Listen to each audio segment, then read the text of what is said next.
Welcome everyone to the Thursday night broadcast session from the Adventurers Club of Los Angeles. I'm your host, Ken Hudson. I have a great interviewee tonight, Bill Morse, coming to us live from Cambodia.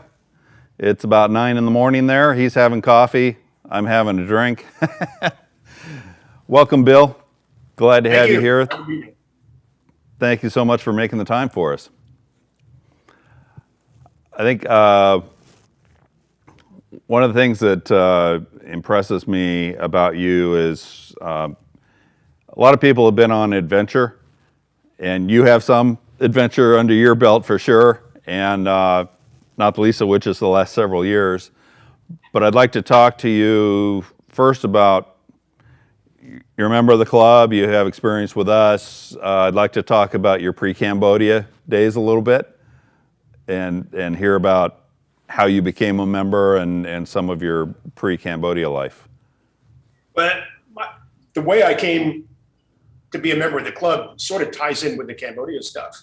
I graduated from university in 1970. I was commissioned in as a second lieutenant in the U.S. Army December of 1970.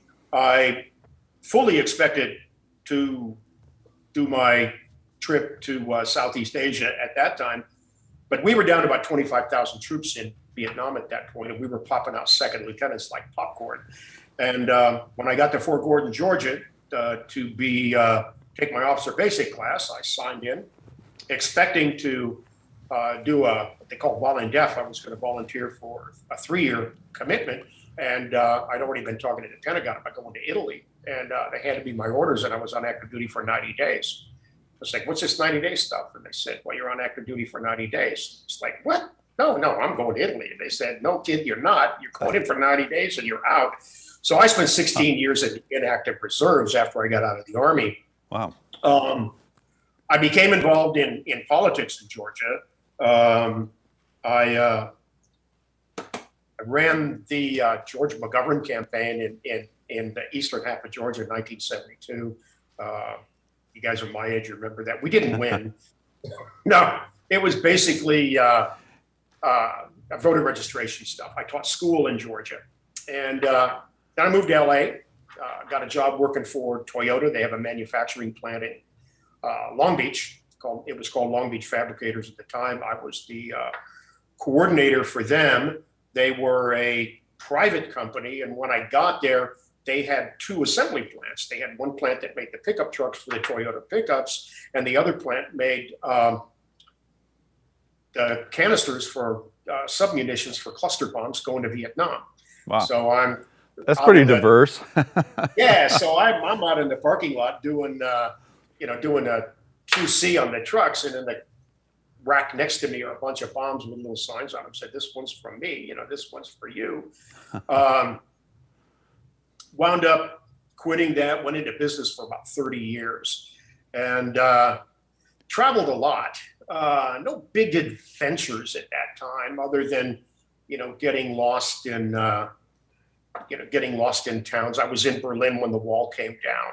I was in Dusseldorf and my wife said, you need to go to Berlin.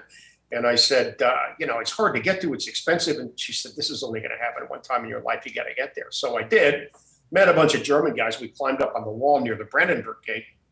And we were walking around, and an East German border guard came over in his trench coat with his AK over his shoulder. Get off the wall. And my German friend looked at him and said, what are you going to do, arrest us? And the guy looked at us and said, no, you're all drunk. You're going to fall down and hurt yourselves. Okay. So we got down. I brought back about 10 kilos of the wall with me. I quit, or I sold my business, and I started working for a company that some of you may know what an MRAP is, a mine-resistant armor-protected vehicle. Yes. Worked for a company out of South Carolina that made mine-resistant armor-protected vehicles. One was called a Cougar, the other was called a Buffalo. Some of you guys may know what they are. They also had a division that made police boats and fireboats. So I worked for the group that made the police boats and the fireboats. And one of the guys I worked with had been traveling around the world, and he said, I need $100 from you. I said, for what? He said, well, I met a guy in Cambodia who is an ex-child soldier, and he's clearing landmines with a stick and a screwdriver. And I want to get him I'm trying to raise $1,000 so he can go to Thailand and buy a black market mine detector. And I said, and he's caring for 18 wounded kids. I said, so you met a guy in Cambodia who's caring for wounded kids, and he's clearing landmines with a stick and a screwdriver, and you're going to send him $1,000. And he went, yeah. And I was like, yeah, right. I didn't believe this for a minute. I got online and I read about him, and it indeed was true. There were videos of him and everything else. So I gave my buddy $100, and then my wife and I we decided we needed to meet this guy. We traveled around the world, but we'd never been to Southeast Asia. I spent a lot of time in Singapore, spent time in the Philippines, in Japan, a lot of time in Korea on business, but I'd never been to either Thailand, Vietnam, or Cambodia. So we got on a plane and we headed to Thailand. We had a friend who had a travel company, and he was bringing a group over. So we went to Thailand, and we took a 3-day trip to Cambodia, and I went over and I met this guy. And I said, his name was Aki Ra, and he's been to the club a couple of times. And I met Aki Ra, and I was talking to him, and I said, how much does it cost you to run your program? And he said, I don't know. And I said, you've been doing this for 10 years. You've got to have some idea of what it costs you to clear the landmines and take care of the kids. And he said, oh, you mean for one whole month? And I said, yeah. And he said, $463. I mean, he knew to the penny what it cost him. I went back to the hotel where everybody was staying, and I raised $1,000 from everybody we were traveling with, went back the next day, gave it to him, and said, I'm going to go home and start a charity to support your work. And he just looked at me and rolled his eyes. I said, see, you've heard this story before. Like, yeah, right. How many tourists have been through? Yeah. So, I mean, it was $500 a month. My wife and I figured, okay, so we don't go out to dinner a few times. I can do $500 a month. I can shame my friends out of $500 a month. So we went back and started the program. And there was a guy who had been at the club. His name was Ed Artis. And they did a movie about him called Beyond the Call. And he and 3 of his friends had started a private relief organization, and they had gone all over the world. And right behind me, I don't know, you probably can't see it. There's a poster of the movie they did about Ed, and he spoke at the club. And he talked to the guys at the club. I had met Ed when they were showing his movie in Palm Springs, where my wife and I lived. And Ed suggested that the club get a hold of me and have me speak at the club. So I came out. He only did about a 20-minute presentation. And when my presentation was over, afterwards, Steve Bain, Paul, Pierre said, if you want to come back to the club sometime, I'll be happy to be your sponsor if you'd like to come visit. So I started coming, not every week. It was a long drive from Palm Springs, but a couple of times a month. And then one day, I think it was Pierre came to me and said, you ought to join the club. And I was like, me? What the hell have I ever done that? You guys have done some amazing things. What have I ever done? And they said, no, you want to join the club. So I put my application in and I joined, and I think that was 2004. I think it was 2004 I joined. And I tried to make the club every week.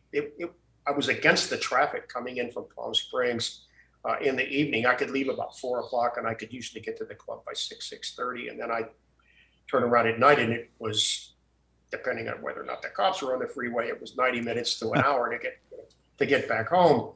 But I've had a few guys from the club come over here. Pierre used to come over here every year. He has been over for a couple of years now. Jim Dorsey has been over here. Steve Bain keeps promising to come over, but he hasn't made it over yet. Been a few other guys who've come over. And Alan, I think Alan came over. Felstein, I think Alan came over. Yeah, I think I've seen some photos of him over there. Yeah, I'm getting old. I can't remember, I think Kabalkanyom Cha, my head is old. So yeah, in about 2005, the government shut Aki Ra down. They said you can't clear landmines with a stick and a screwdriver anymore. there were a lot of other people who were doing what he was doing, and they were blowing themselves and a lot of innocent people up. So the government said, if you want to clear landmines in Cambodia, you're going to have to get a license and prove to us that you can do it properly and that you can follow the rules. And we want to see what your rules are written down. So people come over here and they can't understand that. And I say, if you want to tear the building down behind your house, you can't go down to Costco and buy a bunch of dynamite and start blowing stuff up in your backyard. The cops are going to come and arrest you. So it's the same thing over here. You start blowing stuff up, you're going to get in a lot of trouble. So he asked me if I would come over and help him work on the paperwork. Now, I'd been working with Force Protection, this company that made the MRAPs, and I'm working with guys from the Pentagon, and I'm working with the Marine Corps, the U.S. Army, and the Defense Department, and I'm figuring how hard can it be to work with Cambodia if I'm working with the U.S. government. I came over for 6 weeks and wound up here for 2 years. So it took us a long time to get him his license. We raised money. We sent him to the UK to go to a school over there called the International Security School for Explosives Education down in Salisbury. And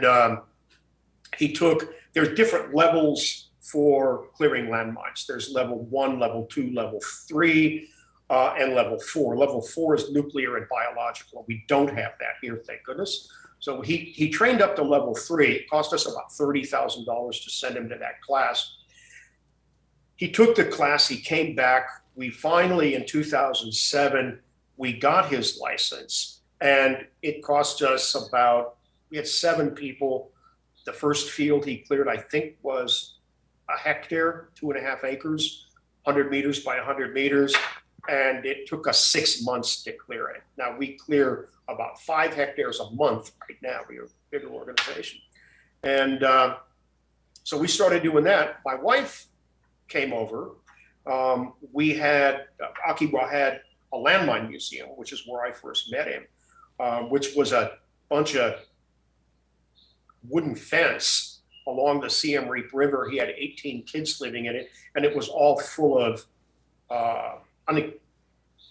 safe, unexploded ordnance, bombs and landmines and all kinds of stuff. And people would come in and he'd tell them the story about landmines, and he'd raise money and he'd use that money to clear landmines, take care of the kids.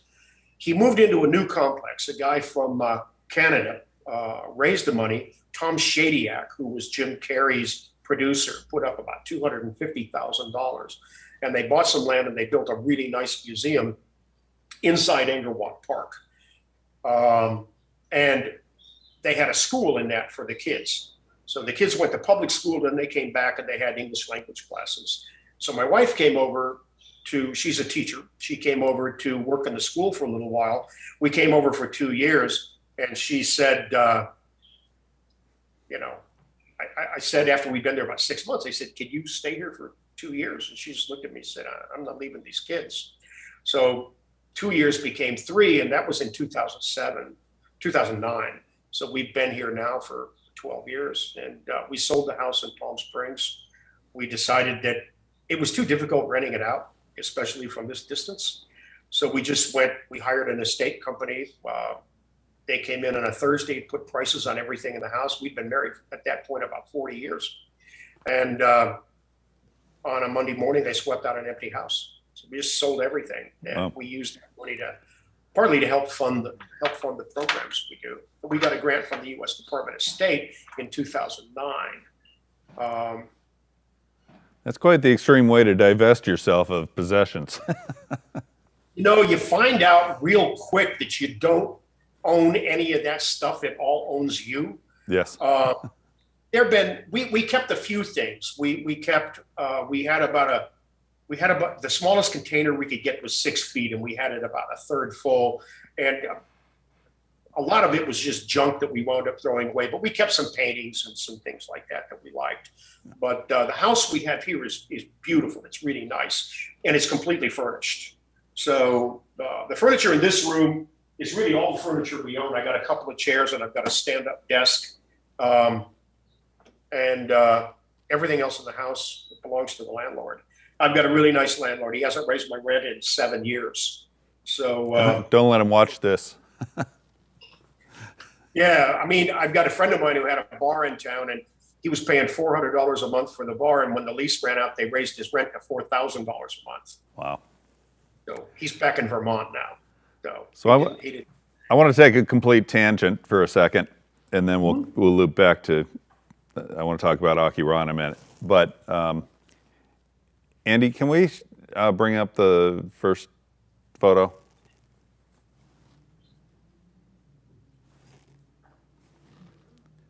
Back to the, I think there's some mountaintop. There we go. Oh, yeah. So, so tell me about this. In 2000, what was it, 2008, I think it was, a buddy of mine and I decided we needed to, we were getting old, we had to do something. So I had been to Africa a couple of times, and I knew a company in Africa that did climbs on Kilimanjaro. So I called them up and I set up a deal. We flew to Nairobi. There were 9 of us. We went over. We did for those of you who've been to Kili, we did the Coca-Cola route. We did 4 days instead of 5. So it's 3 days up and 1 day down. I got to 5,000 feet on Kilimanjaro, and I just said, that's it. I can't go any further. Now, I run a bunch of marathons and I've done a bunch of races, and I used to swim. I swam competitively till I was 35. I used to swim the 1500, and I've never quit when I did anything, but I got to 1,500 feet, 6 hours after we left base camp. And I just said, that's it. I can't go another step. And one of the guys had an altimeter, and I said, how high are we? And he said, we're 18,500 feet. And I was like, crap, wow. 19,000 feet's the summit. I said, I could do 500 more feet. It took me 2 hours to do the other 500 feet, but I got up to the top. And my wife and I had been season ticket holders for the Clippers for 20 years. And I got up there and I pulled out my Clipper flag, and Daniel, that was my the porter who took me up to the top. We pulled out the Clipper flag and stood in front of the sign, and some guy in front of us waiting to get his picture taken was from Phoenix, and they just kicked our butt in the finals. And he said, Clippers, we kicked your butt. I said, yeah, where's your flag? And he went, okay, you got better fans. I'll give you that. All of the 50-year-olds made it to the top of Kilimanjaro. None of the 20-year-olds made it to the top of Kilimanjaro. Good job. My godson was a football player from Clemson, and he only made it to 16,000 feet. So, nice, yeah, that was. And a couple of years later, we did a trek to base camp at Mount Everest. Can we pull that up, Andy? Yeah. So that's where I took some of Ralph's ashes, and we got up there, and I spread some of Ralph's ashes at base camp. So I got altitude-induced asthma at base camp, and I went to the clinic, and I had a USC hat on, and I walked in, and the guy was from Arizona. She said, your price just went up, So he looked at me and he said, you had asthma as a kid? And I said, yeah. And he said, well, it's come back. And I said, well, what can I do? He said, well, I said, I have evacuation insurance. He said, that works if you break both your legs. You have to be physically unable to walk out. He said, and you can walk out. And I said, all right. So he said, we can call a helicopter. You can ride a yak, or we can sell you some Ventolin, some meds. So I said, well, what's the helicopter? He said, $12,000. I went, that's out. I said, how about the yak? He said, it's a couple of $100, but you're going to talk like a girl for the next year. So I was like, oh, I don't want to do that. So I said, how much are the meds? He said, $65. So we're walking out, and I'm an hour behind everybody walking out. And I just kept plugging along, and I would catch up to them, and they go, okay, great, you're here. And they take off. I never got a freaking break all day long. The last day we're walking out, and the Sherpa who was with me looks at me and he said, Papa, you're doing really good. And I said, well, I'm really sorry about being so slow. And he said, it's okay. You slow at the same speed all day long. And I'll take that as a compliment.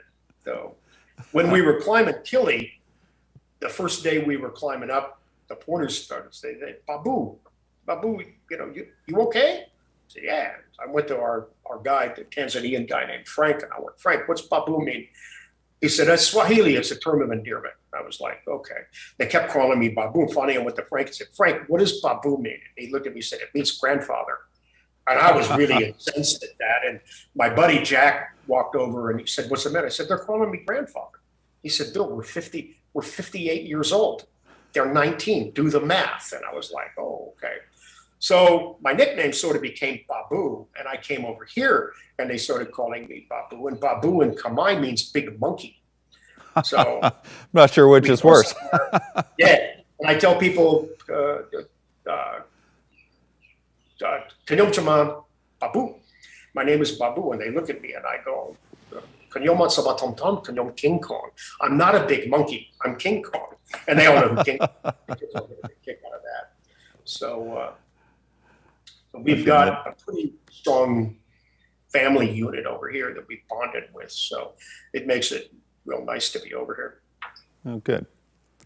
Yeah, it's being able to connect with local people, especially in your situation, is one thing if you're just passing through, but it's nice to have some structure and support there. So next, Andy, can we throw up the next one for a second? So so that's my wife. Just some credit to the person who's living this with you. Yes.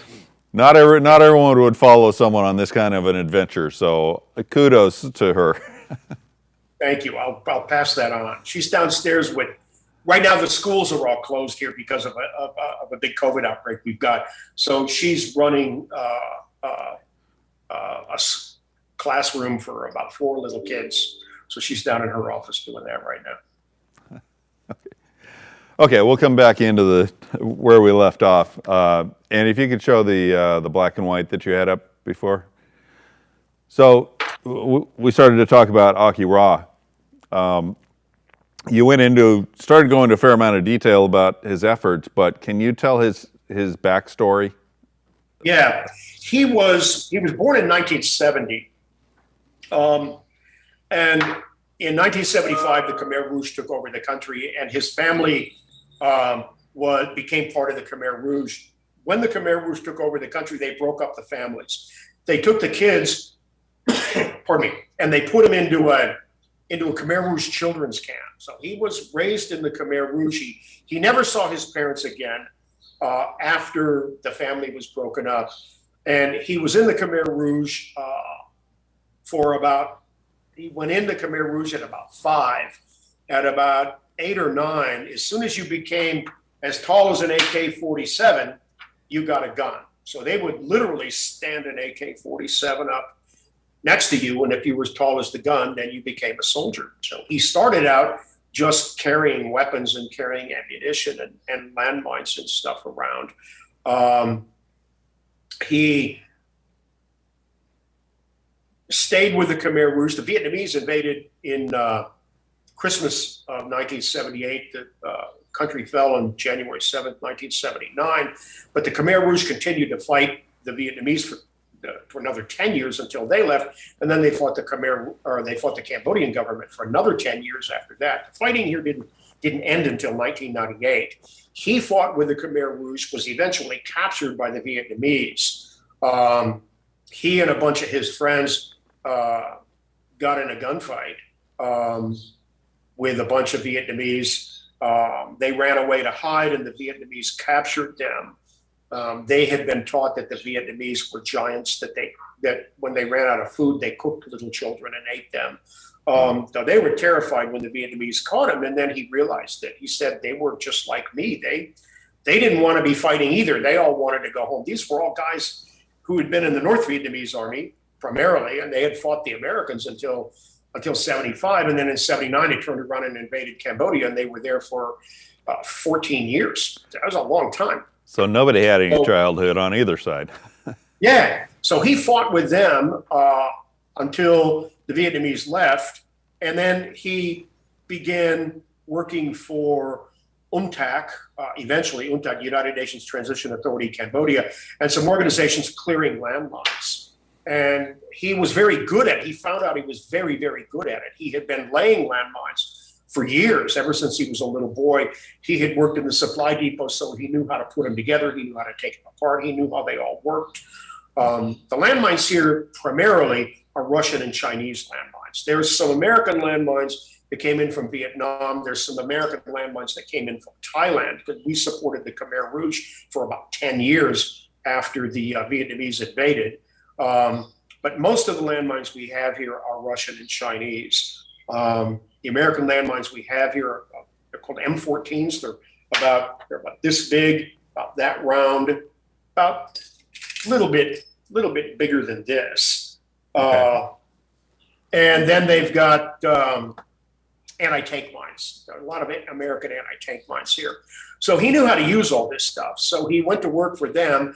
He found out he was good at it. And so he started going out on his own into small villages around Cambodia, clearing landmines wherever he could find it or wherever people could find it. Not only landmines, but he knew how to clear, how to make safe old bombs. A lot of American bombs were dropped up around here, even though most of the bombing was done in the eastern part of the country. One of the most heavily bombed areas was a province called Kompong Thom, which is along the Siem Reap River, along the Tonle Sap Lake on the way to Phnom Penh from Siem Reap.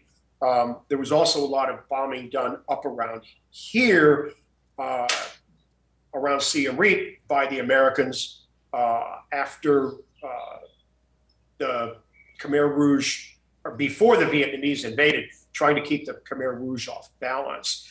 About 20 to 30% of everything shot, fired, and dropped from a plane doesn't work. It just hits the ground, it goes bounce. So we have a lot of unexploded ordnance here. So the biggest problem today we have, and what Akiwa was working on back then, is dealing with unexploded ordnance. Unexpected stuff that farmers find in a field, that kids find on the way to the field, that is dug up while people are farming. When I first came here, people were farming with a plow, and I saw people literally pulling the plow through the field with a shoulder harness. Shortly after I came here, everybody had water buffalo, and they were plowing with water buffalo. I haven't seen anybody plow with a water buffalo here in 2 or 3 years, and then even then it was quite remote. Now they use tractors. We've got John Deere, Kubota, Toyota, and they're blowing up the anti-tank mines in the field that weren't blown up when people walked through the field. Wow. When water buffalo walked there. And that's what Akiwa was working with, and that's what I found doing. And then we moved from there into a demining team, and now we have a demining team, and we have 3 bomb squads, EOD teams, explosive ordnance disposal teams. And that picture, I'm out in the field with Akiwa and the young woman there, named Sopan Sopari, and she's the operations manager for the demining team. She's trained to level 3.5. She could take apart a 500-pound bomb, and she's about 4'10", and soaking wet, she weighs about 85 pounds. Wow. Well, less likely to set something off, maybe. Yeah. She just had a baby 2 weeks ago. So she and her husband and she's pretty much staying home right now, working from the house. She has 3 months maternity leave, but she's working every day. Well, congratulations to her. Yeah. Andy, does that PDF display by chance? Unfortunately, no. No. All right. PDF is not compatible with our software. Okay, no problem. Yeah, you had provided a map of the bombing missions that had gone on from the U.S. into Cambodia. I knew there had been incursions, of course, but I was amazed at the volume. Something like 115,000 runs into targets, 63,000, about 63,000 bombing missions. They began in 1965 and ended in August of 1973. So yeah, that's a lot of ordnance. Yeah, and figure 30% of that didn't go off. Yeah, just waiting for someone to find it. Yeah, some of it was 250-pound bombs. Some of it was up to 2,000-pound bombs, but a lot of it was cluster munitions. So they would drop a bomb from a plane, and it would open up like a clamshell, and out of that plane would drop 100 or 200 mini submunitions. And the third of those submunitions are designed to go off when they hit the ground. A third of those submunitions go off with a delay. So it's got a few minute delay on it so that when the first responders come in, it gets those guys. Wow. And then a third of them are designed to go off when they're moved. So they effectively become landmines. And a lot of those submunitions are in the eastern part of the country right now. So there's a couple of demining organizations that are working over there to clear submunition fields. And they use a lot of dogs for that. So they will go through the field and the dogs can smell the TNT, and then the deminers come in behind the dogs and they remove that stuff and get rid of it. So Akiwa wants to expand his team to get a second team going so that he can go over there and start working on that stuff. Yeah, I think we have a member, Andrew McGregor, who had done some work with rats in detection of landmines. Mm-hmm. It's a fascinating story. Has there been any any investigation into that? Oh, the rats are working here. It's an organization called Apopo. They're out of Belgium. The rats, basically, they work with a group called CMAC, Cambodia Mine Action Center, which is the government demining organization. They're the largest one in the country. And the way the rats work is you put them essentially, well, let's say you and I will stand on either side of a minefield with a rope. The rat's got a lead on it, and the rat will run across the field sniffing the ground. And when it smells TNT, it sits up on its haunches and you give it a doggy treat.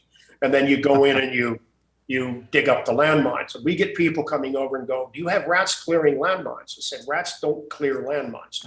Rats find landmines. The only way they can clear them is to jump up and down on them until they blow up. And we do not have suicide rats in Cambodia. So they work well. And anything that finds landmines is a positive move. There's two problems with the rats. Number one is they learn that when they sit up on their haunches, they get fed. So they very quickly, we get a lot of false positives. Like see false indicators, yes. Yeah. So you got to take those rats back to the training field and slap them up back of the head when they don't find something. You put landmines in the ground in the training field and you know where they are. And if the rat sits up and does it and the landmine's not there, you don't feed them. You only feed them when they find them. So you have to take them back and do that every once in a while. The other problem is the cost. It doesn't cost very much to put a rat in the field. There's some training involved, and you've got two guys standing on either side of a rope and the rat running between them. And the cost of that's not very much. But this is a Belgian NGO, and you can't pay people in Brussels $250 a month. So yes. The cost to run the whole organization of Apopo is quite high. The American government does not fund rats. They fund a lot of demining. They fund CMAC. There's a group called HALO. That's the group that Princess Diana worked with. There's another one called Mines Advisory Group, MAG. There's Cambodian Self-Help Demining, the group that I helped start. They're all funded by the American government. The American government funds CMAC, but none of that money can go to the rats. We had a guy from the State Department out here, a retired Marine, Lieutenant Colonel, and I made the mistake of asking him what he thought of the rats, and I got about a 30-minute diatribe about 3 inches from my face. I felt like I was back in boot camp again. So, the Americans don't deal with the rats. But they do work, and anything that finds landmines is good. So. Well, and in defense of the use of rats, they're not very likely to set anything off. So, no, it takes 5 to 10. Obvious advantage. 5 to 10 kilos to set off a landmine, and the rats only weigh a couple of kilos. They're really cute. I mean, I've been out, you pick them up, they sit on your shoulder and nibble on your ear, and they're very nice. But they want to bring some more rats over here. The cost of training a rat, I think, is let's say $5,000 or $6,000 a rat. But they've been able to raise that money. A lot of their money comes from Japan Tobacco. Oh, interesting. So, yeah. What is that connection? Well, remember L&M cigarettes and Pall Mall cigarettes and everything? Yes. I think it was P. Lorillard who had that. And they sold all of their international stuff. just for liability reasons. Sure. And they sold it to Japan Tobacco, and they set up a foundation called JPL, Japan Tobacco, JT Foundation. They're headquartered in Switzerland. A guy from North Carolina runs it. Imagine a North Carolina guy involved in tobacco. And he came over here, and he came to the Landmine Museum one time, and we gave him a tour. And he asked if there was anything that we needed. And I said, yeah, we built a bunch of schools, and we need some support for the schools. And he said, we don't support schools. We get our money from tobacco. And all we have to do is give money to an organization that builds schools. And all of a sudden we're trying to, start smoking. Yeah. Yes. So, but he said, we do help demining. So they work with CMAC, and they were with Apopo, and they were the largest donor to Apopo. So they do a lot of work like that. So, if you smoke, your money is going somewhere good. So, that helps. We try to work with them if we can. So I'd like to run through, we have quite a few photos in a series here that kind of shows the process, at least as I understood it. So if I get it wrong, let me know. Sure. Andy, maybe we can run through the series of the demining, and we can talk to that. That was our very first team in 2007. So that's Akira and his wife. This is me. So you're out there, or have been. Yeah. That's actually me clearing a landmine. So we were in a field one day, and Akira said, it's your turn. And I said, I'm not licensed. And he said, you know what you're doing. Get down on the ground and clear the landmine. So he's standing right over my shoulder. So the first time I went into a minefield, I asked people where I should go, and they said either stand, 50 meters away or right at Akira's butt, because those are the only two safe places you can be. Everything in between is unknown. Yeah, that's a Russian landmine I was clearing there. So this seems to be kind of standard wear for the guys doing the work. It strikes me that it's clearly made for this, but I still wouldn't feel all that safe in that gear. It is not bulletproof. Yeah. It is designed to deflect. So if one of those things goes off, and when it's going to go off is when you're probing for it.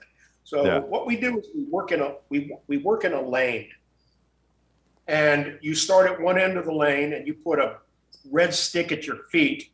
You take a grass cutter and you cut the grass down in front of you. It's a weed whacker. In front of you as far as you can reach. You rake it out with a rake. Then you get down on your hands or you take the mine detector and you go over that ground. If the mine detector goes off, if it goes beep, beep, beep, you stop, you turn the mine detector off, put it down, you get down on your hands and knees, and you take a probe. It's like a long, looks like a barbecue skewer.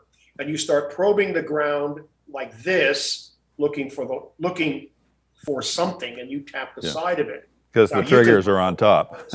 You can look for landmines like this, but you're only going to find one. Yes.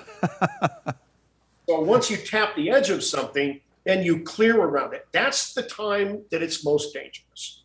That's the time when you could set something off. Occasionally, the landmines, over a period of 20 or 30 years, they will shift in the ground and they'll be like this. So when you probe very gently. You don't want to put a lot of pressure against that in case you're hitting the top. The body armor is designed to deflect something. You're going to have big problems on your hands if something goes off. You're probably going to lose a hand or an arm. The faceplate is designed to deflect something. In the 14 years we've had the demining team, we've never had an injury from a landmine. Wow, you don't amazing. Call them landmine accidents. There's never in the history of the world been a landmine accident, because when a landmine goes off, it's not an accident. It's doing exactly what it was designed to do. So you have a landmine injury. The worst injury we ever had was one guy who was clearing landmines and he got bit by a king cobra. He got bit 3 separate times. Now, the first time They put a tourniquet on him. They rushed him to the hospital. They gave him the anti-venom. And we went and saw him, and he was laying in a bed, with an IV in his arm, sort of comatose. The third time he got dead, he was sitting in a rocking chair eating an ice cream cone, reading a newspaper. So he's sort of the team's anti-venom right now. They all laugh and say, if we get bit, we just cut him and, Transfusion. Yeah. But the body armor doesn't work as bulletproof. When we first started out, Akiwa said, I want to have a bulletproof vest. So we're like, okay. So the guy who makes all this stuff is in Cambodia. So we went down to Phnom Penh and we bought a bulletproof vest for Akiwa. It was the one the guys wear in Afghanistan, the kind of like stuff we wore in Vietnam. And Akiwa put it on, and it's about 15 kilos. It's like 30 pounds. And Yeah, because it's all plate steel, right? Yeah. So he wore that for about an hour and a half and said, yeah, forget this. I'll put the other stuff on. So when you're in the field, you have to wear that. When Pierre or Jim would go out in the field, or when Alan went out in the field with us, they had to put this stuff on. When I go out in the field, I have to wear this stuff. Sure. Okay. Andy, can we go into the series and cover quite a few of them?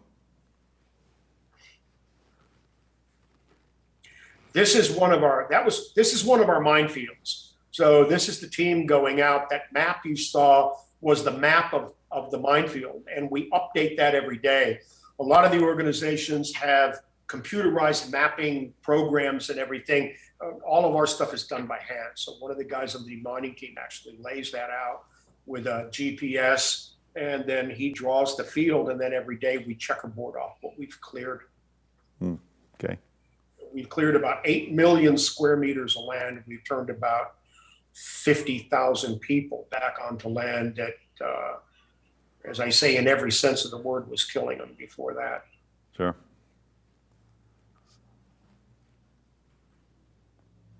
So this looks like it's right in the middle of a pathway.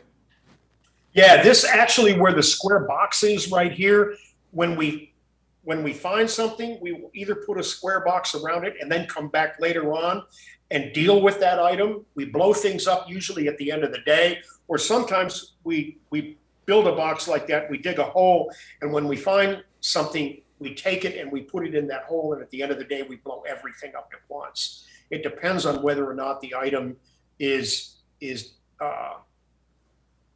dangerous. Sometimes it was never primed. Sometimes it's a mortar round that went off and hit the ground and never went off. Now, it may never go off again. It may go off the next time somebody picks it up. So you got to be really careful of that. If you want to move that, what we do is we tie a string around it. We'll tie a rope around it. You go about 50 meters away and you pull the rope by hand. And if that thing doesn't blow up, then you pick it up and move it someplace. Okay. So here's one being dug out. Yeah.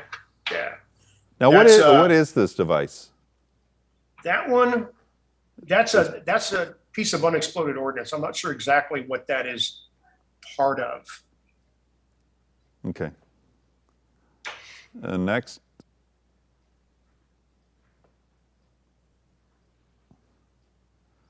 That's a bouncing Betty. That's bounding.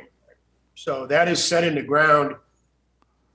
Everybody thinks when you step on a landmine, it goes click, and when you step off it, it blows up. And they don't do that. When you step on a landmine, it blows up. Yeah. There's no click on it. Now, a lot of the belief in that came from a bouncing Betty, because when you step on a bouncing Betty, it has about a 2 or 3 second delay on it. So as you walk off of the bouncing Betty, it will flow out of the ground behind you, and then it will take off your legs. So it goes off above the ground. Yeah. So we made those, the Russians made those, and the Chinese made those. Okay. So I think the next few show some disposal. Yeah, this is some of the stuff that we found in, I think this one was one of our, this was in the demining field. That sign right there is in the field. So this is stuff that does not need to be blown up. So this stuff will be taken back. It will be inspected by the government to ensure that it is safe, and then it will be displayed at the Cambodia Landmine Museum.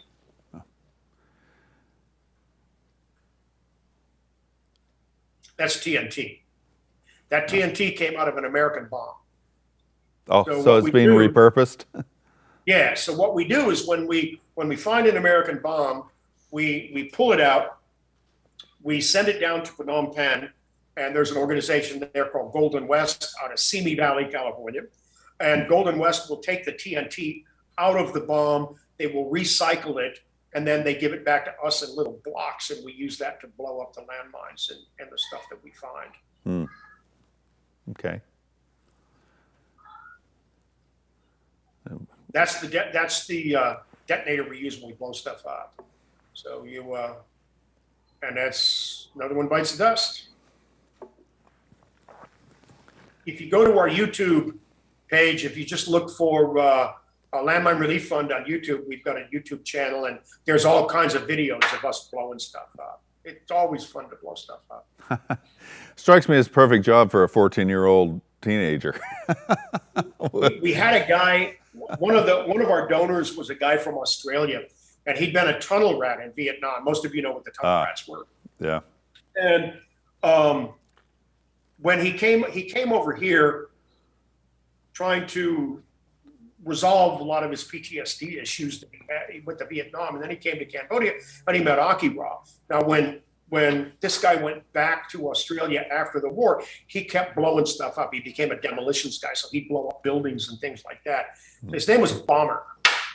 So, the Bomber belonged to the Hells Angels in Brisbane, and he would raise money for Aki Ra by having fundraisers at a biker bar. And if you didn't buy a raffle ticket, Bomber would pick you up and throw you out the window, literally.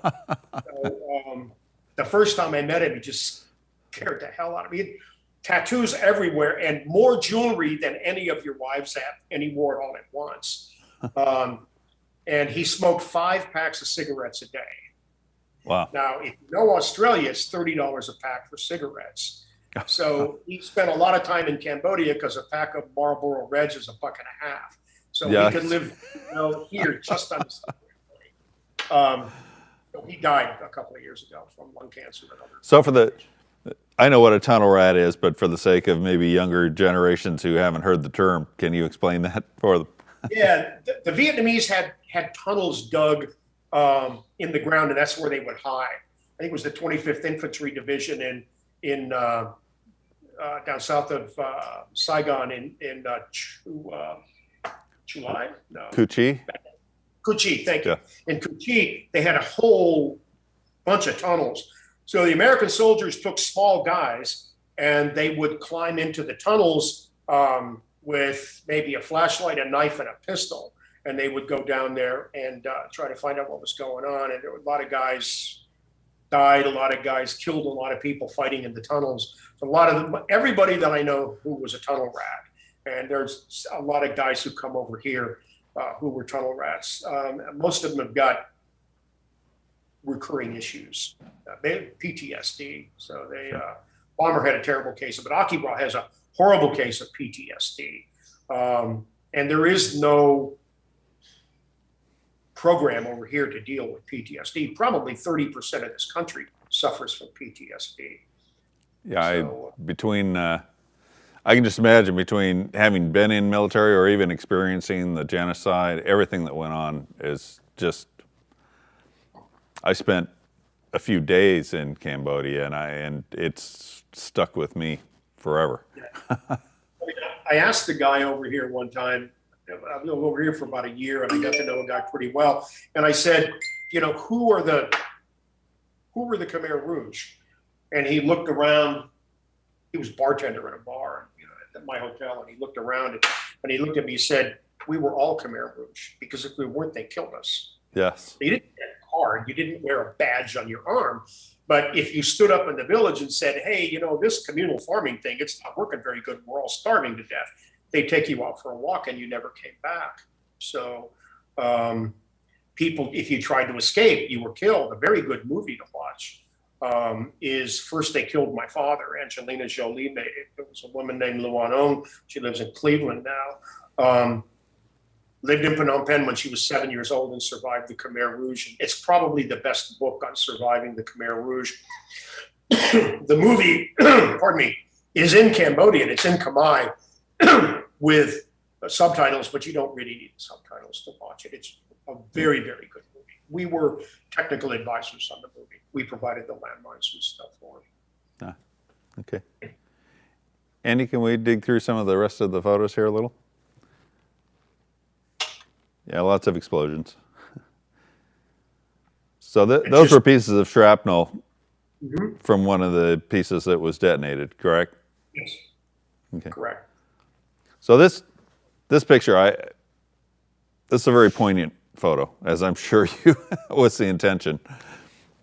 But At the Landmine Museum, all of the kids who lived at the Landmine Museum when I moved here were landmine victims. A couple of them were polio victims too. Polio was was a really big problem over here in the 1990s. It's been eradicated now, but the kids who lived at the Landmine Museum, as I say, were all victims. A couple of them are now working for the demining team as deminers. Some of them, you mentioned landmines to them, and you could just see the blood drain from their face. They don't want to have anything to do with it. Yeah. But yeah, I think the prosthetic legs are obvious, but what I also noticed was that there were single sandals in the photo. I'm not sure if everyone catches that or not, but when we had talked about, my wife and I had gone to Cambodia back in the day, and she had pulled out an old National Geographic and shown me some of the photos inside, and one of them was a fellow standing there on crutches with one leg.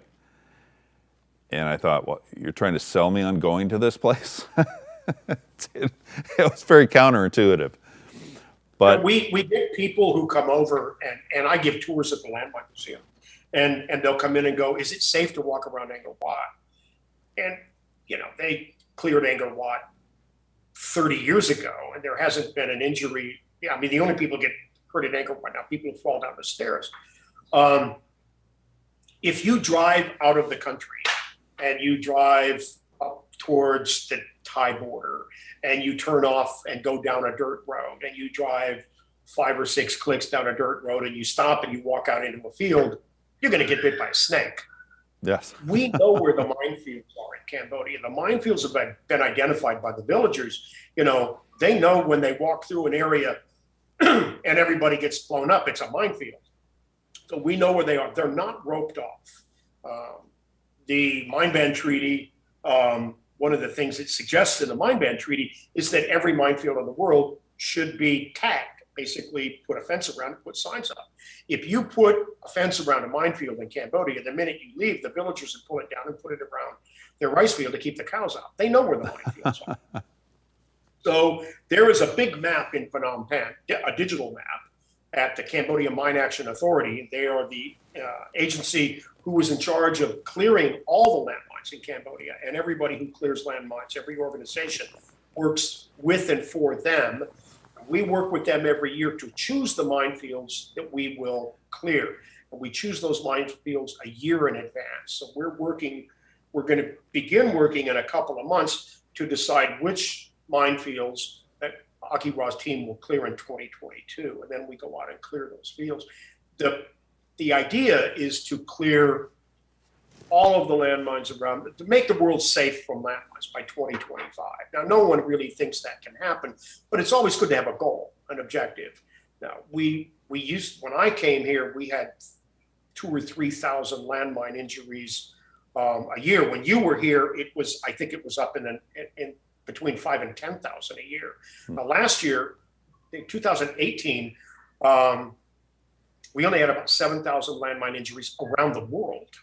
Well, landmine injuries in Cambodia are now well under 100. They're around 50 a year. Wow, that's great progress. Oh, it's huge progress. Yeah. The problem is that the land can't be used. We know where those fields are. So we've got to get that land cleared so people can grow rice there and they can grow crops there. So, and then the unexploded ordnance is where most of the injuries are coming from. So that's what our bomb squads work on. So there were a couple more photos, I think, there we go. So can you talk about this a little bit in the next photo? Yeah. Yeah, these are the different items that we have here. Our team, this is one of our EOD teams, explosive ordnance disposal teams. They're out and they give explosive ordnance risk education classes. They used to call them mine risk education classes, but you got to come up with a new name every couple of years. Somebody's sitting in an office somewhere and he doesn't have anything to do. So basically, these guys go out. If villagers find something, they will call our guys. Our guys work in 2 provinces. They've been through all the villages. They nail their business card up on a wall. And if people find something, they either call us or they call the cops. Our guys will go out and deal with it. And then they sit down with the villagers and they give them this risk education class. And they show them pictures of what this stuff is. And basically the class says, if you see something in the ground, you don't know what it is, leave it the hell alone. Yeah. So you're teaching the kids early on. Absolutely. Because it's a lot of the time it's kids that get hurt. A lot of the time it's older guys, people our age who get hurt because I was in the Khmer Rouge. I was a soldier in the 1990s. That's 30 years ago. I know how to deal with this stuff. Well, no, you don't know how to deal with a rocket-propelled grenade that didn't go off. Yes. So they pick it up. Or a lot of times kids will find this stuff and play catch with it. That happens a lot. So about how many people are in your organization now, and how many of those are doing active clearing, and how often, if you can give us a sense of the activity? We have about 40 people. The organization we support is called Cambodian Self-Help Demining, CSHD. When we started it, Akiwa said, I want to call it Cambodian Self-Help Demining. I've thought about that for a long time. And I was like, okay, boss, that's what we'll call it. About 40 people right now. 5 of those people work in the office. The rest of those people are in the field. So it's made up of a demining team.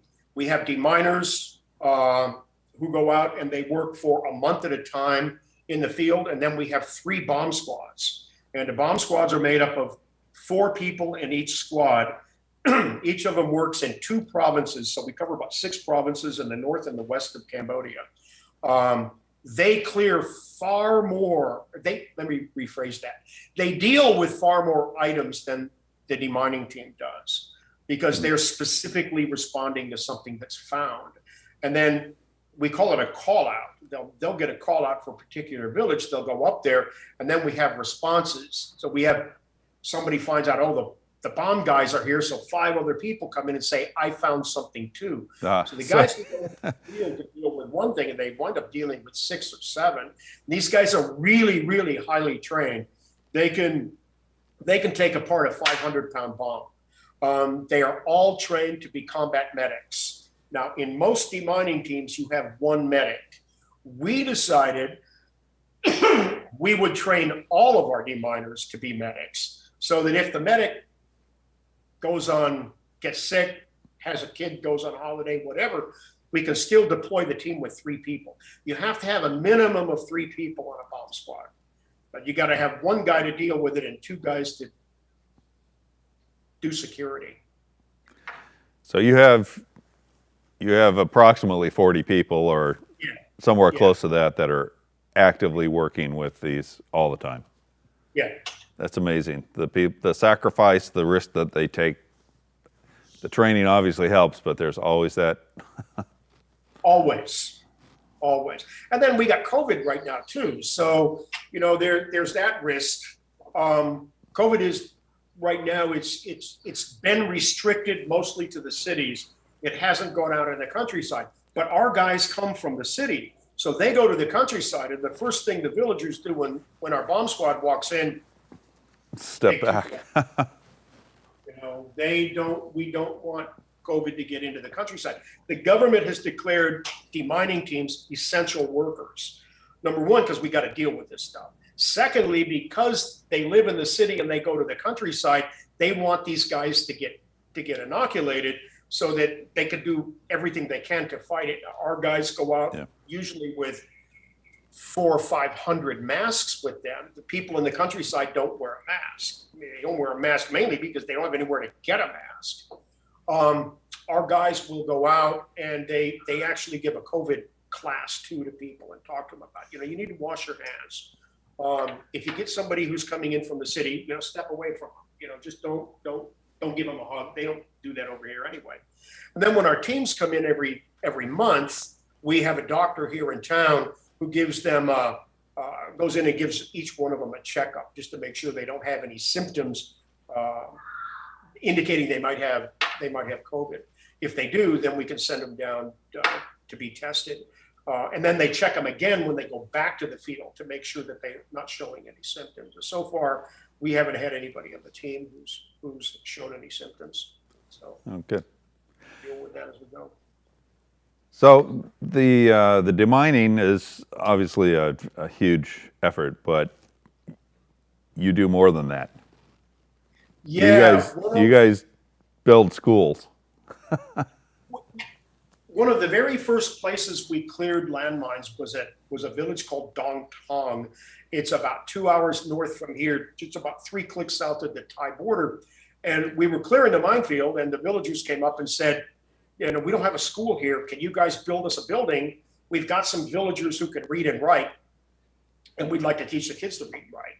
So as you're clearing the field, as you have less and less of the field to clear, you guys don't have a lot to do. So they do a lot of cutting grass and helping the villagers and cleaning equipment and regular military stuff.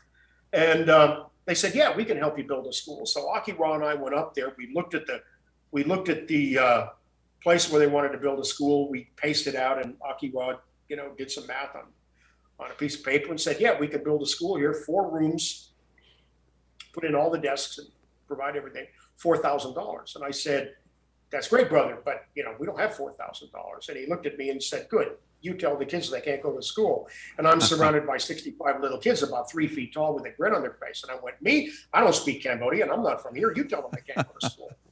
Well, we built the school. A couple of the villagers acted as the teacher. We went up there one day, a few months later, and there's a new teacher up there. And I looked at the village chief and said, who's the new guy? And he said, oh, he's a school director. And I'm like, oh, come on, man. I'm raising all the money for this stuff. I said, we got 100 kids. What do we have a school director for? He said, I don't know. The government put him in. Oh, by the way, we're a government school. It's like, no, oh shit. Excuse me. Really? And he said, is that okay? And we said, well, we thought maybe in 10 years we could have a government school. Got a new school director for the country who came in from Australia. He was running around the country, saw a bunch of wooden schools. We said, why aren't these government schools? All government schools have to be brick and mortar. He said, why? I said, well, that's what it says on the paper. It has to be brick and mortar. He said, well, change the paper, change the rule. And everybody was like, no, I'm not going to change the rule. I might get in trouble. Who's going to go ask that question? Yeah. So he said, okay, I'll change the rules. So they said wooden schools can do that. So we have a deal with a village now. If we find a village, a remote village that doesn't have a school, and they're not on the list to get a school for some time. There's hundreds and hundreds of villages around Cambodia that need schools. We will go into the village and we make a deal with the village. They have to put up a hectare of land, 100 meters by 100 meters. They have to dedicate that by deed for a school. They then have to go to the government. They have to get permission from the government to have a school in the village. So that's a written thing that the written piece of paper the government gives them. And they have to bring in the dirt to raise the platform of the school above floodplain. And then we raise the money and we build the school. We put in all the desks. We bring in all the school supplies, and we pay the teachers a little bit extra. Teachers used to get paid $50 a month here. We get them an extra 20. The new school director raised it to 125 and then 250 a month. 250 a month here is a pretty good salary for a teacher. Huh. We still pay them a little bit extra because they're really, really out in the middle of nowhere. So we've now built 24 schools around Cambodia for about 3,000 kids, and a lot of those were on old minefields. Wow. So, Andy, can we show a couple of the photos of the schools? Give people an idea. That's one of the first schools. Before. We built. Yeah, that's a before. That's the schools that we build now. So the last 2 schools we built were brick and mortar. So this is a little kindergarten that we're building in Siem Reap right now. my mom died last year, and this little village had a kindergarten for 30 kids, and they had another 80 kids that wanted to go to school. So they'd asked us if we did it. So my brothers and I and my mom's friends got together and put it together. This school right here that one right there, that school was built in 1960 by King Sihanouk. The other buildings, there's 4 buildings in that school complex. The other 4 were built in 1979 by the Vietnamese when they came in. The only thing holding that wooden school together right now are the termites. So this is inside Angkor Park. So we raised some money with a guy from Switzerland, and we're going to build a new school there. Right now, we've got to get permission from the Apsara Authority, which is kind of like the National Park Service, to get it done. And that's always time consuming. And then this particular village just had a couple of people come down with COVID. So they're on quarantine right now. So we can't do anything there until the quarantine's done. Yeah, it strikes me the demining, of course, is so important to do, but for a country that had its intellectual base so devastated in the genocide. That little girl, Sopa Reed, that you saw in that picture before, the little short girl that I said is about 85 pounds, she also works with our building the schools. So she will go out to the village and talk to everybody. Everyone that we work with is a Cambodian NGO. So I'm in the background. I raise the money, but everything is run by Cambodians. She will go out, and I have seen her go to a village talking to the old men, the elders of the village, and they literally stand there like this, looking down at her with their head tilted to one side. By the time the school is finished, I've seen these same old men go up to her and say, "How can my granddaughter be like you?" And she said, "Send them to school." And when she was 17 years old, she had to move from her village to Siem Reap to go to school, which is at that time was about a 10-hour motorcycle ride to get here. So she had to move to Siem Reap to finish high school. And her father said, "Why do you want to do that? You're a girl. You need to get married and have children." Now her dad's a school principal. Wow. And her mom beat her dad up. She moved up here. She finished high school with about a 3.6 grade point average, worked while she was doing it, got a scholarship from a group out of Oregon, went to school, worked full-time while she was doing that, started out as a secretary for the demining team. Within a week, she became the office manager. Within 2 months, she was the operations manager, and she runs the whole thing. She is one class short of her master's degree right now in business administration. So she is the template for what we show people. And then her sisters have all gone to university too. 2 of them have gone to teachers college and are teachers. Her other sister lives here with us, and she got a degree in Phnom Penh. She's a gym instructor right now. That's amazing. That's good to see. It makes a difference. It does. So we probably have some questions out there, but I wanted to cover another topic real quick, if we could. Mm-hmm. You're also on top of everything else right now, doing some relief efforts in the middle of COVID for a tourist country that's suffering right now. Could you talk about that a little bit, please? A year ago, the tourists disappeared from here, and we had a little money in the bank. Pardon me, some meds I'm taking. We had some money in the bank, and we decided we would buy some rice and give it out to people. So we bought 5 tons of rice, and we figured it would last us 3 or 4 months, and we would give it to people who were affected. And what I refer to as the COVID economy, people who had lost their jobs because of the disappearance of the tourist industry here. So far, we've given away over 250 tons of rice. We can't distribute rice right now because everything is slowed down because of COVID. We can't bring large groups of people in to repackage all the rice into these little green bags. Giving people rice has been solving an immediate problem, but it's not going to solve a long-term problem. So what we are doing now is we are building an organic farm. not far from here, and we're putting up a hydroponic greenhouse. We're putting in 2 aquaponds, and we're putting in a tented organic garden. We are partnering with the Royal University of Agriculture. They partner with Kansas State and a bunch of people around the world. One of the kids who grew up at the Landmine Museum just graduated from RUA with a degree in agronomy, and she is running the whole program. We want to get it up, start producing a crop, and then we want to take these farms, these gardens, and put them out at all 24 of our schools and start partnering with agricultural universities around the world to put a greenhouse and a hydroponics plant into villages around the country, and they can use that food to feed themselves. And there's a huge demand right now here for organic vegetables.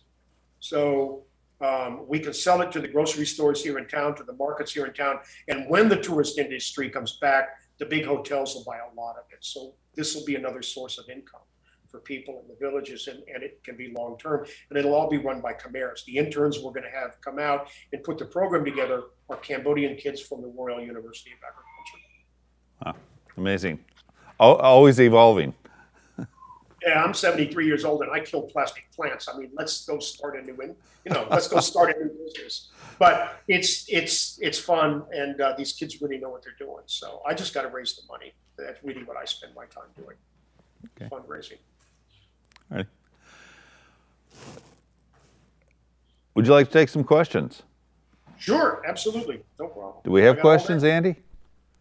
Oh yeah, got plenty of questions in the chat tonight. Thank you all so much for being here, and thank you, Bill, for talking with us tonight. It's been a great talk. I think Kilo 19 first speaks for all of us when he says the world needs more Bills. Totally agree. Yes. First question comes from actually Kilo 19. Thank you for the question. Are there scenarios where you would blow a landmine in place? And if so, what are those? Yeah, we blow most of the stuff that we blow in place. So when we find landmines, when we find unexploded ordnance, most of the time you blow it in place.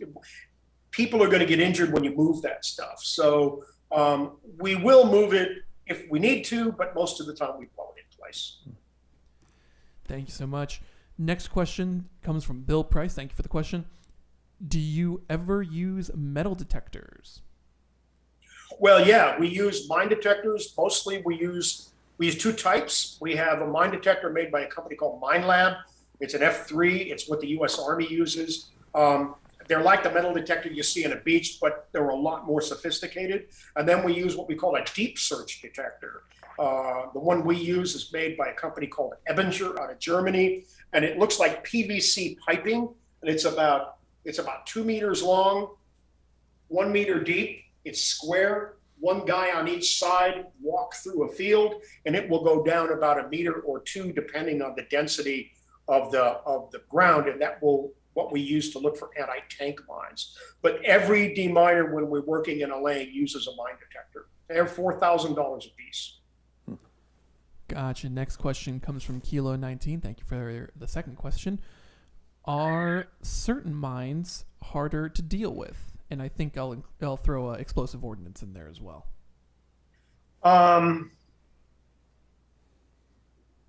We deal with most of them exactly the same. The hardest ones to deal with will probably be anti-tank mines, because a lot of times they were booby trapped. So when you find an anti-tank mine in the ground, what the Vietnamese or the Khmer Rouge would sometimes do is take a hand grenade, pull the pin on the hand grenade. They'd stack 2 anti-tank mines on top of each other, stick a hand grenade in between them, so that when you go and lift that first landmine up, kaboom. Now, a lot of times they don't work anymore, but maybe doesn't really work well when you're working in a minefield. So when we find an anti-tank mine in the ground, one of the first things we do is, most of them got handles on them. You tie a rope around the handle, you get 10 or 20 meters away behind a tree, and you give it a big tug, and it pops out of the ground. And if it doesn't blow up, then you deal with it. But anti-tank mines are probably the most difficult ones to deal with. The anti-personnel mines, even the bounding mines, we don't take them out of the ground. We go in like an archaeologist would do, digging something out of the ground. So you dig around it with a spade and a brush, and you clean around it, you identify it, and then you just bring in TNT, put it in the ground, move 100 150 meters away, and then you blow it up. Gotcha. Thank you so much. Next question comes from Bill Price. Bill Price wants to know, is there a use for drones in identifying mines or similar technologies? They're trying to develop some technology where drones can look for landmines, and so far there hasn't been anything that's dependable. You can use ground penetrating radar, but they can't find a plastic mine buried in the ground. There was a guy who was using a thing called LADAR. It's a combination of lasers and radar. They flew over Angkor Wat, and they were able to look through the canopy, through the ground, and they were able to figure out what the complete layout of the roads and the homes were all the way around Angkor Wat. And there was a French guy who worked on that for 30 years. The guys from Australia did it in 45 minutes. He was a little pissed off. But they flew north of Siem Reap, and they found a whole new temple complex that no one had found before. We had a bunch of people coming out wanting, thinking they'd be Indiana Jones and they could hack their way through the jungle and find this whole temple complex. And we said, well, bring a shovel because it's about, 10 meters underground. And I talked to the guy who did the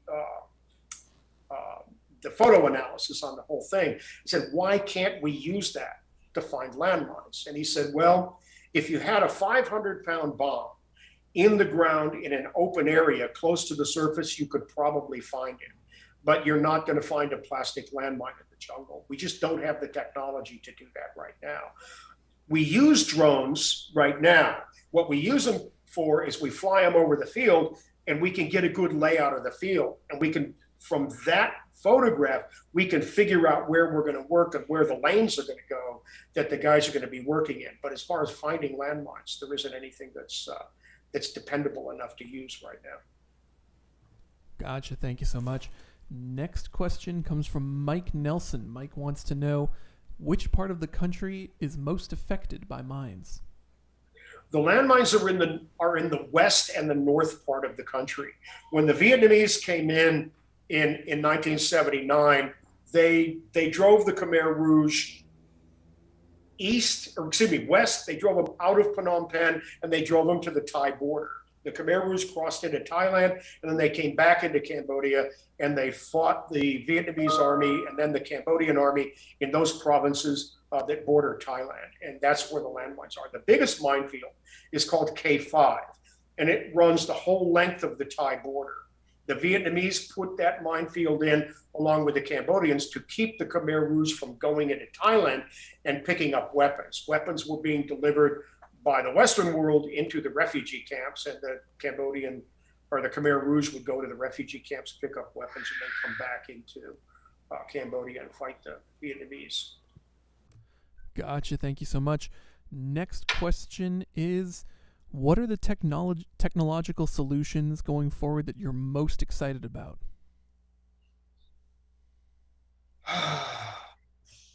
I guess, I'd have to say something to do with drones, but I don't think that's going to be available for several years.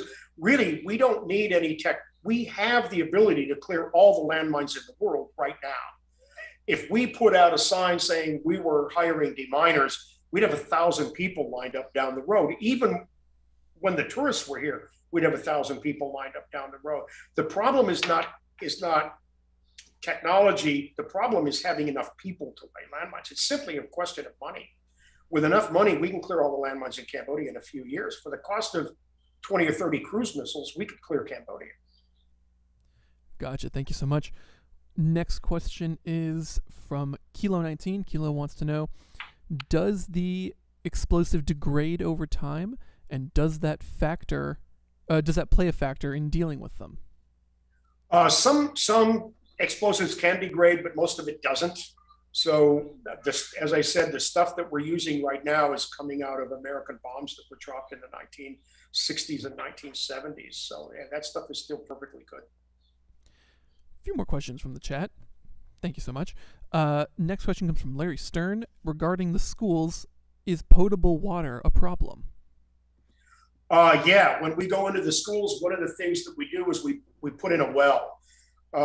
Around Siem Reap, we can dig a well for about $200. Around the schools, it costs us about $2,000. It's really hard to get a well drilling rig out to the field, and we've got a well driller that will drill a decent well, and we pay him for water found, not hole drilled, so we don't wind up paying for 5 or 6 dry wells, and then he goes out and finds one.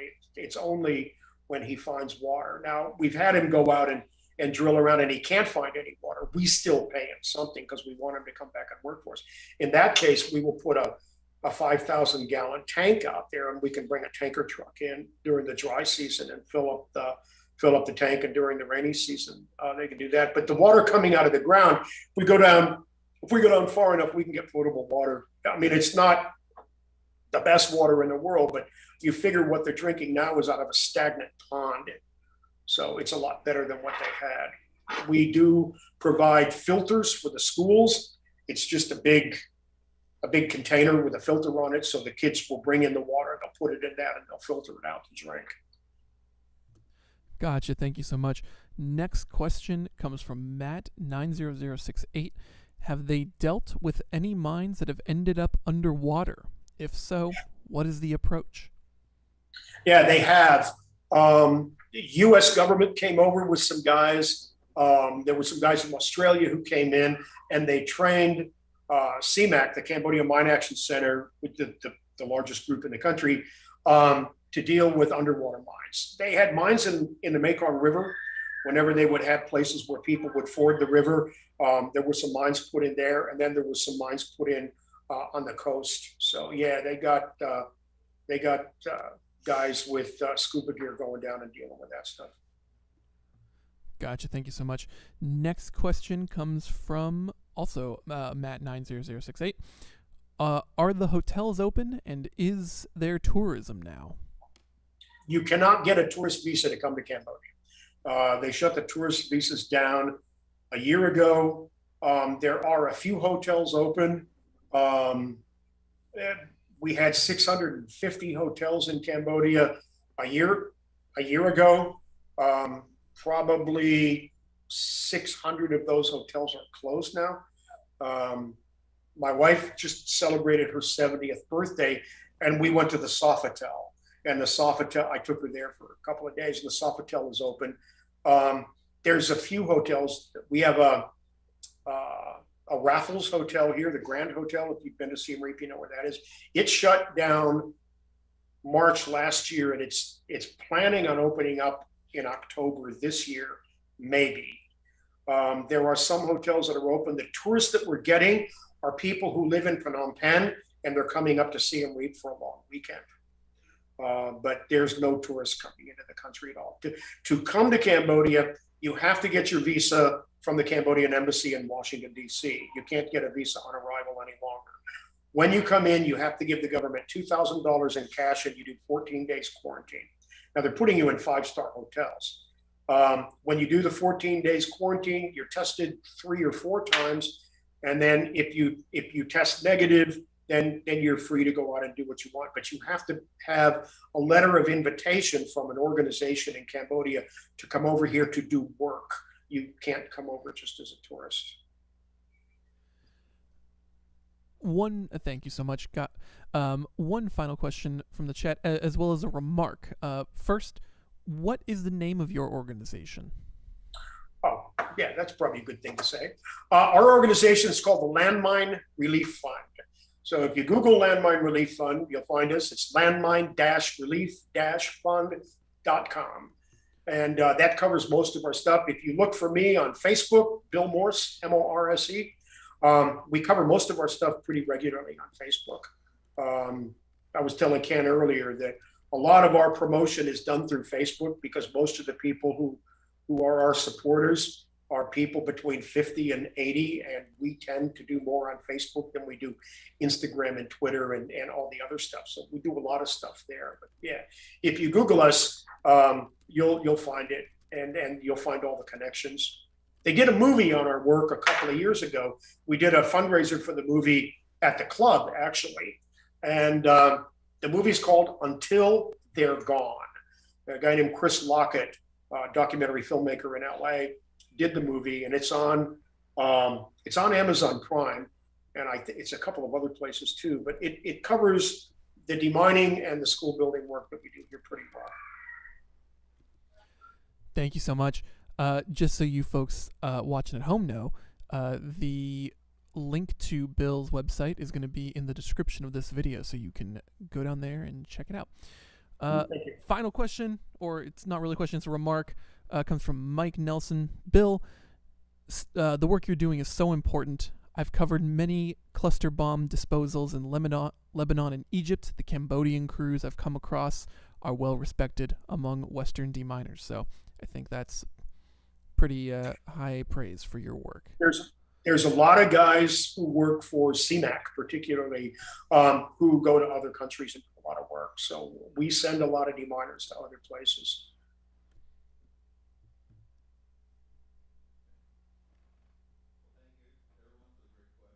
I lost you. I don't have any volume.